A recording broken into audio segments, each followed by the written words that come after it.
Asixolisa kakhulu Mswati Mahle ngaloko kuphazamiseka kwetindzaba tethu lomhla emini sitawuchubeka nato tindzaba. Umango wasengcina usukume wabambana wabamunye ngenhloso yekulwa nebucala lusebanzile bekwebiwa kwemamitha etimpombi kulendzawo ngekusho kwendvuna yemphakatsi yengcina Abraham Magagula sive sihlangene sabuketa tindlela.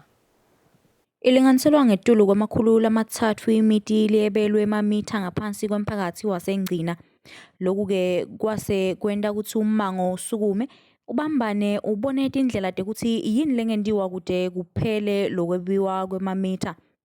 Akhuluma kulomsakato Abraham Magagula indvuna yemcuba engcina uthi lokwebiwa kwemamitha kuyicekele phansi intuthuko njengoba imiti sele ingenamanti isetindlekweni tekuthi ikhiphe timali tekuyotsenga emamitha lamasha. Emamitha ngesivinini lesimatima uzama kusukumisa lamaphoyisa emango tsatsethu ukuthi asekuzanywe kupatrola ngaletikhathi leti lekuvamisa kwendeka ngato lemonakalo bapatrole kubonakale ke lokuthi kutawendeka kanjani ngeke babambekeni labantu ngeke vele ufe kashane kusuke kukhona umuntu wenzawo ngoba batresa babuke nabo lokuthi ngathi sekukhona bumadinyana lobutaba khona la babe sebathi khathalala bayema. Magagula uthi lokubambana bangummango kuphinze kwasita nekunciphisa kwebiwa kwemfuyo engcina njengoba sive bese sihlale sigatsile futhi sibambisene. Umbiko uhlanganiswe ngithembelihle Magutshwa engcina. Betempilo bacela sive ukuthi sihlale sitihlola njalo simo sempilo sigwemene kunatha tshwala ngalokwecile nekubhema ligwayi ngoba kuyasibanga sifo sashukela. Itiko letempilo naletinye tinhlangothi ligubhe lusuku lwesifo sashukela ehhotela lasesibane eMsombuluko. Live laseSwatini kanye nemhlaba wonke ligubhe usuku lwesifo sashukela lapho kakhulu lebekukhulunyiswa kuhambisa lwati ngalesifo. Inganike lesi sifo ngikusho kwaboke betempilo sifo lesingagwemeka ikakhulukazi nasinganaka indlela lesiphatha ngayo nangendlela lesiphila ngayo nangendlela ke lesidla ngayo ukudla. Vusi Raymond Shabangwa lokho litiko letempilo uyasichazela kabanti ukuthi ingabe yini timpawu tesifo sashukela. Sikuhamba embili ngilendlela lesidla ngayo uthola ukuthi lendlela lesidla ngayo sinanakulo kwakhiwe ngalokumhlophe lokufaka ekhathi liphalishi nabo rice letinto leto lesithi pheceleti tinama carbohydrates ngito leti sibeke emathubeni ukuthi sithola ukuthi sethi sigijimisa ngesivinini lesetulu ukuthi sibe nalesifo sashukela. Kube khona ke lokungashukumisa umtimba nekusebenzisa ugwayi noma engangayiphi indlela ngaba kuthi uyalibhema umuntu noma ufaka emakhaleni noma kuyiphi indlela lalifaka ngayo emtimbeni. Nawubuka la even la seSwatini leti nombolo tiyakhula ngesivinini lesisetulu. Siyabuka ukuthi nawubuka nje ubuka kubantu labadzala uthola ukuthi lokungenani emashumi lamabili nakune ekhulwini thola ukuthi abathola ukuthi baphila nalesifo sashukela noma ke basengcupheni kwekuthi vele noma nini sekubonakala ukuthi singababamba lesifo. Ngekusho kwaboke betempilo njalo njengemizuzwana lengemashumi lamabili lapha emhlabeni ukhona ke lojitshwa kutitho temtimba tsite lokufaka ekhazi tinyawo ngaso lesifo kumene kungasebenzi kahle kwetinso naletinye ke timpawu etindzabeni ngengiyani Msibi naSimuva Shongwe esibane ezulwini. Lesikhathi sitawubukela kiyo indzaba yethu yekucala. Indlu yabayesikhulu seyiphasise umthetho lotawubuka kuthuthukisa tekubhadala eveni i-National Payment Systems Bill yemnyaka wa 2022. Indvuna yetemafa Neil Rickenberg ibonge kwesekelwa yindlu ngalomthetho. Sihlalo welikomendle libuke kusebenta kwelitiko letemafa endlini yabayesikhulu lophindza belunga lephalamende lenkundla kalobamba lomdzala Mawik Khumalo ucele indlu ehloniphekile ukuthi yemukele umbiko waleli komiti mayelana nemtsetfo lotawubuka kuthuthukisa tekubhadala eveni i-National Payment Systems Bill wemnyaka wa 2022 lapho esekelwe khona lunga lephalamende lenkundla yasempolonjeni Jacob Siwela. Lo mtsetfo so forward looking unetindlela letinye letidako letibukako labanye bayakhuluma ngabo cryptocurrency kodwa nje ke so up to date ubuka ukuthi tindlela tekubhadala tokubhadalana kuthiwa i-National Payment System le system nokuyi-upgrade Mr Speaker njengoba sekufanele ihambe nalesikhathi ikuthi lilunga lephalamende lenkundla sekukhanyeni Vincent Sihlongonyane sekudzingiswa lo mbiko udlumise litiko letemafa ngalomthetho. Kulesa lo mthetho lona lose ubuke lokwenteka kweveni kulamalanga ngoba lokusebenta sikubhizinisi silive, we need to be in line with lokwendeka around us. Ngemva kokuthi indlaba yesikhulu igucule ibe likomiti lendlu yonke kuphasisa lo mthetho indvuna yetiko letemafa neRickenback ibonge indlaba yesikhulu ngekubambisa leli tiko ngalomthetho lomgcoka welive. Just to thank all the committee members, to thank the House for the hard work that goes into doing this. As one can hear what's being repealed with this act, there's a lot of fix-up that the central bank is doing here, really to make sure that we move off the old payment systems onto the new, remain relevant in society, relevant to the populace, Honourable Speaker, so that we can really try and do the right thing as a Ministry of Finance. Indlaba yesikhulu ke ibese yatigucula iba likomiti lendlu yonke yaphasa umthetho we-National Payment Systems Bill weminyaka wa 2022. Etindzabeni eSwatini TV kubika samkeliswe Khoza ngambongwa Dube nasikhumbuzo Dlamini eParliamente. Lokhulumela uhulumende Alpheus Nxumalo ubonga sive samaSwati ngenhlonipho yaso neluthando lokugcina kuthula elangeni langa lesibili kulandzela tinsongo betihlelelwe leli langa letiholele ekutheni live lingasebenzi njengalokudayelekile. Njengoba uhulumende bekashito naye imibutho yelive ibikile siveni kwekuthi iphumile igcwele tonke tinkhalo njengoba ubona emva kwami kuphumeka amanzini ngalesolo ngencaka elutse sengibuya ngalanga ekhasi emafemini sive senkosi leso lesikhonile kufika emsebentini siyasebenta yebo siyabona labanye sebane challenge yewe ukuthi bakhanze bacashe bavale etindzawo tekusebentela sekufuna ke babe nenkinga ukuthi bajika kanjani kujika ke kwakhona nakhona siya understanda ukuthi timoto letiningi tifike abashiya nekwesabela ke timoto tabo sifuna tiphephe bathi kweshise ebhasweni itawubhakela samhwewe ukuthi batawubuya ngekhasi yokushayisa bathathe abantu benkosi babamikise emakhaya lokuvala kwaleti tolo ke nendzawo letinye tekusebentela earlier than usual sengikole sekwenziwa ngasi bantu sekukhona lababonakala abahamba ngetinyawo ngale kwaloko tsaswethu kubonga kakhulu eMaswatini atiphethe kahle ngenhlonipho ngalelanga lekungaba lula ukuthi kube nema emotions sibonga kakhulu futhi nakubo banikati betimotela sibonga kakhulu nako umbutho yonke yelive lephumule igcwele tonke imigwaqo njengoba uyibona isesakalala nje kuphephe kahle konke siyakholwa ukuthi ngekuhamba kwalelanga kude lokudawuntshintsha kugcine sekunetinto letingahambi kahle. Umbutho wembube nesive solochubeke njalo nekuqinisekisa ukuphepha kwesive samaSwati kanye nempahla eveni kulandzela tinsongo letigcine titsikabeta kusebenta kwelive ngalesibili kuleli viki lokho kuvetwe nguloxhumanisa sive namaphoyisa Superintendent Phindile Vilakati.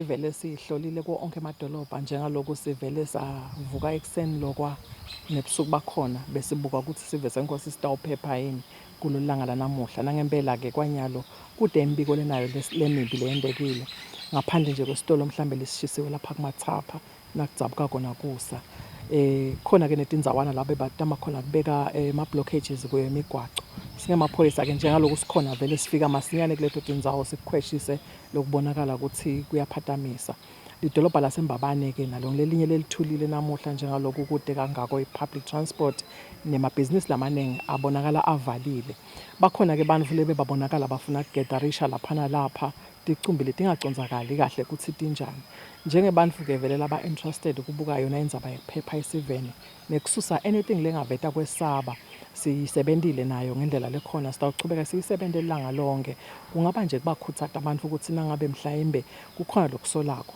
unganceneki kushayela yona inhlaba mkhosi emaphoyisa leku 999 noma bona labane siyawukhumbula ukuthi siphindze sibe nayo inombolo phela yetahlakalo leku 112 nakhona singakhuthaza ukuthi sive senkosi singayishayela leyo nombolo nangabe khona lesi sikubona lokungahambi kahle asisho lokho ukuthi vele sitawenda konke lokusemandleni ethu kumaphoyisa singemaphoyisa kwenda siciniseko sokuthi sive siphephile impahla iphephile nekuthula futhi kuba khona eveni sisaqhubeka nawo lama operations.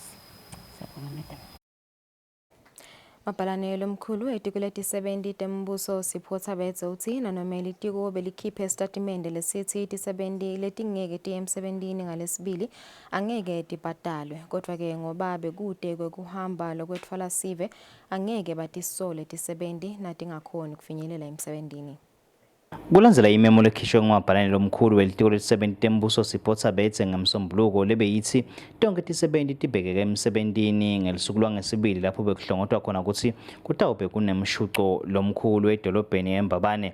Kanzi-ke Thabethe kulesitatimende uthe batawusebentisa umtsetfo lothi longasebenzi akaholi pheceleti i-no work no pay.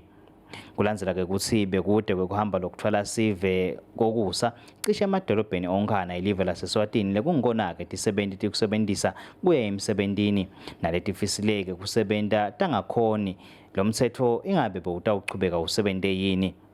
Thabethe-ke sikhuluma naye ngelicingo uthi nanoma-ke bebashito njalo kodwa-ke uma timo tingetulu kwemandla njengaleti tekubabete kwekuhamba kude lebangathi sola ngako tisebenti. Nasimbuta-ke Thabethe ukuthi njengoba-ke bekubhaliwe ingabe sikhona yini lesinye isitatimende lebatawusibhala kucacisa lokho ngoba kude kwekuhamba kanzi-ke labanye babambe lentfulo. Thabethe uthi nanoma-ke bebangeke babhale kodwa-ke ngeke bawucinise lo mtsetfo we-no work no pay njengoba bebasho. Kanzi-ke emadolobheni lavakashelwe betindzaba bekude kwekuhamba lokuthwala sive kupakile nebantfu-ke babangekho emadolobheni netitolo tivaliwe letinyeke tisheshe tavala netimoto betimbalwa emgwacweni bewungatibala. Kanzi-ke lamanye emadolobha bekude bantfu kuthule thu bewungevane kuwa kwenyalitsi phansi. Etindzabeni ngeMgiyani Msibi Nasimuva Shongwe sikaManzini. Kuleti buya ngaphandle kwakuleli baholi bemave lange-20 ngaphansi kwe-Group of 20 bahlangene eBali Nusa Dua Convention Center eveni lase-Indonesia kuyobamba umhlangano wokubuketa emasu ekufukula umnotfo wemhlaba kanye nokulwa netifo pheceleti i-Global Economic and Pandemic Recovery. Libandla lebaholi bemave lange-20 ngephansi kwe-Group of 20 lihlanganyela kwekucala solo kwabhedvuka umkhuhlane we-COVID-19 eveni lase-Indonesia eBali. Baholi bemave lahamba embili kutemnotfo alinganiselwa ekufakeni 85% emnotfweni wemhlaba pheceleti 85% World Economic Output. Mengameli welive lase-Indonesia Joko Widodo uvule lo mhlangano ngemavi lancuse ngawo lamave lange-20 ekutheni kufanele abambane ekufukuleni umnotfo wemhlaba. No other option. Paradigm of collaboration is badly needed to save the world. We all have responsibility, not only for our people, but also for the people of the world.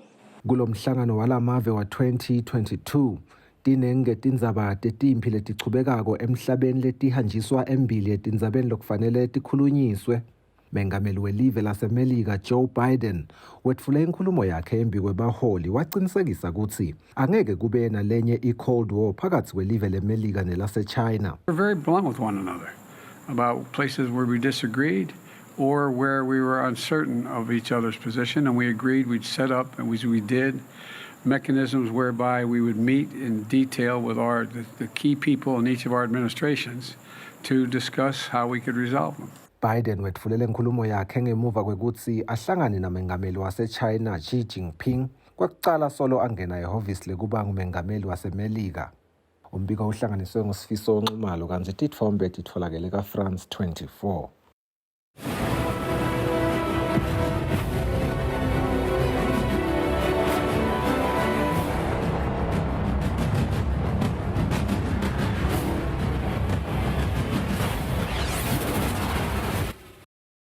Asinemukele tindzabeni temidlalo titawetfula nguye Linda Master Dlamini. Khosi asiphenze sikumukele usiphathele nomhla temidlalo. Yes Lulu lesiphathele bona nje babukeli beEswatini TV tindzaba temidlalo namhla emini licembu leManzini Wanderers lisukumise-ke umkhankaso wekutsengisa emashares alelicembu ukuthi labo labatawuthenga emashares alelicembu bataba ingcenye yebaphathi balelicembu leManzini Wanderers ekutameni kukhulisa sikhwama salelicembu emashares ke lathengiswa kulelicembu angu 10,000 kuphela, kodwa ke athengiswa lilinye lishares lithengiswa nga-500 emalangeni, lokusho ukuthi nasohlanganisa nje nangathi iManzini Wonders iyakhona ukuthengisa onke ama-shares kungaba imali lengaba ngu-5 million emalangeni. Isithintana lisukunyiswa ke leli hluhla lama-shares noma lokuthengiswa kwama-shares kwabeka lo lotawuhola leli bandla lelitawubuka indzaba yama-shares lo ngibongani Bhanyaza Mdluli. Asesimuve Bongani Bhanyaza Mdluli ukuthi uthini ngendzaba yama-shares. Lekusho ukuthi i-memorandum and articles eManzini Wonders ivumayela ukuthi kube na 10,000 wama-shares. Lama-shares lawo angathengiswa at 500 emalangeni each. So kenyalo we decided ukuthi ayivele sisale seyivula lento so that bonke abantu beManzini Wonders babe nelithuba lekuthi bakhona ukuthenga ama-shares. Siyathi ukuthi enkampanini banikati benkampani noma ngabe ngiyiphi inkampani banikati bayo ngilama shareholders kusho ukuthi ngibo laba tawubese bathi nasebahlangene bonke bese bakhetha ke ema directors la tawurana le team. Inshisekelo yiningi njengoba kubekisela nje ukuthi lo fakelo 15,000 vele uthi tena ngeke asakumela konke uthi usatha aphinze futhi athenge lama shares lokhu nje bekungukuthi badlali kuba kudududa ukuthi ngosihamba bafana bami buyisane emandla nilijikele likona.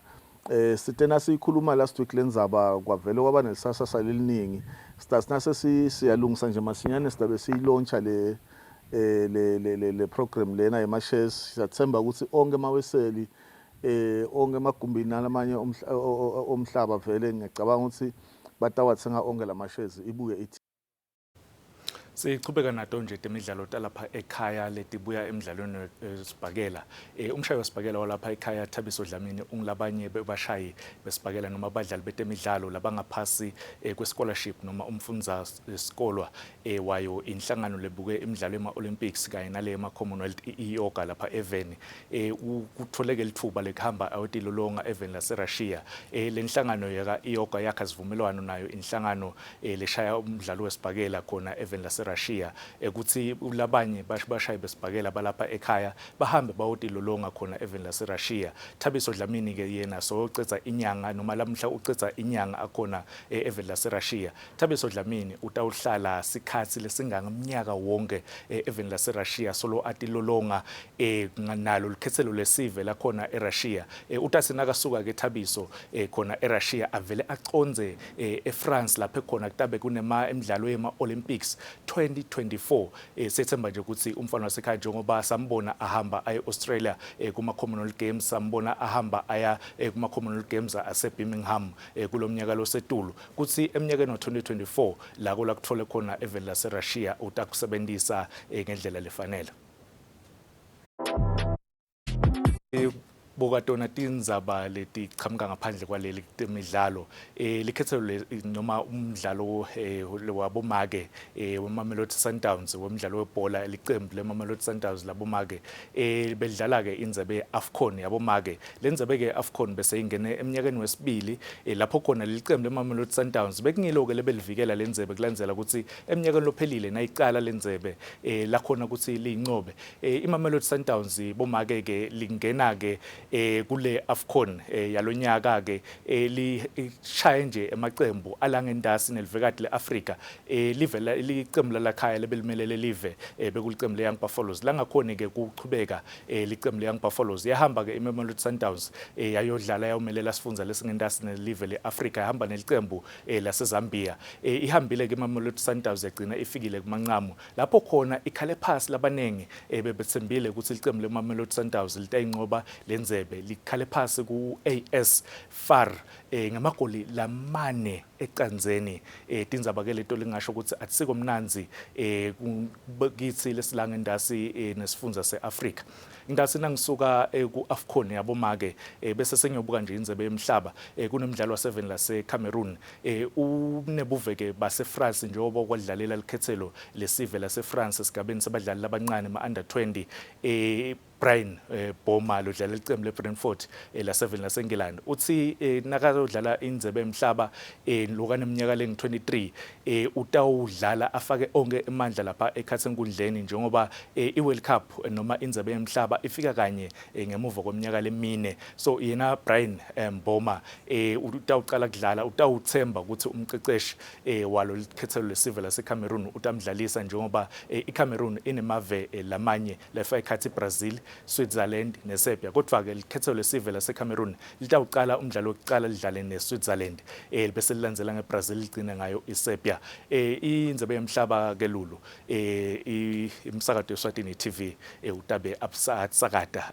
kusuka nje ngelisonto lesiyakulo ngisho nje ukuthi umbukele akangayinzawo ngeke ngaveta nayitolo ukuthi sinebahlati laba ke badlala ibhola nangaveta nje kancane ukuthi laba ke badlala ibhola labanye labacicishako tiboshelwe inzaka ibekelo madolo kunjalo Master Khanto ngicane sevele seyiqalile yaqala last week kahle kahle 5 days lo sele njalo sifike ku Sunday sifike ku World Cup labaningi ngiyathi ukuthi live le Qatar balibuka ngathi kodwa emathikiti ahambisa in fact vele sebawathengile emathikiti bamvusithemba ukuthi nathi babukele beEswatini TV babhadele iTV license yabo but awukhona ukuthi babukele indzabe yemhlaba ngalokho lokukhululeka kunjalo simakhulu Nkosi kusinike tata indzaba futhi emidlalo.